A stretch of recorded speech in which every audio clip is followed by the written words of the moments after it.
रायगढ़ जिला काशीपुर सदर ब्लॉक परिसर पड़ियाठारे आज गणपर्व चैत को बड़ धूमधाम रे पालन कर जिलार कला साहित्य संस्कृति और परंपरार गणपर्व चैती 2025 अवसर में शताधिक जनसाधारण उपस्थित रे जिलापाल श्री आशुतोष कुलकर्णी अध्यक्षतार उपजिलापाल जिला परिषद अध्यक्ष काशीपुर ब्लॉक अध्यक्ष और रायगढ़ विधायक श्री आपल स्वामी काड्राका जोग देथिले।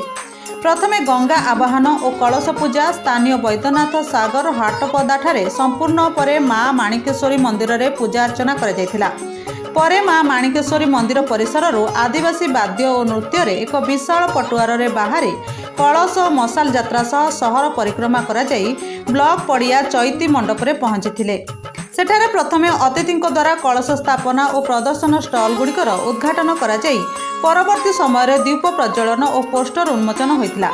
यापर सांस्कृतिक कार्यक्रम ब्लॉक अंतर्गत विभिन्न विद्यालय छात्र छात्री समेत 24 कोटी ग्राम पंचायत शताधिक कलाप्रेमी जोगदे मंचरे निज निजर कला प्रतिभा प्रदर्शन करते।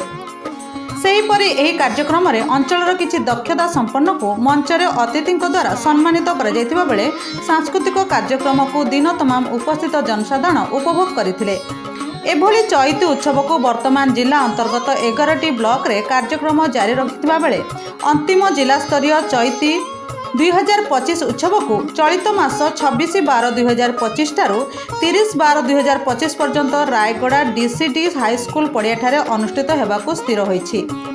आजिर कार्यक्रम रे एडीएम राजस्व रायगढ़ सीडीईओ तथा ईओ जिला परिषद रायगढ़ उपजिलापाल जिला सूचना और लोक संपर्क अधिकारी जिला सांस्कृतिक अधिकारी ब्लॉक अधिकारी काशीपुर संसद प्रतिनिधि काशीपुर ब्लॉक अध्यक्ष काशीपुर समस्त ब्लॉक अध्यक्ष उपाध्यक्ष और सरपंच समिति उपस्थित थिले। Bureau report the news today.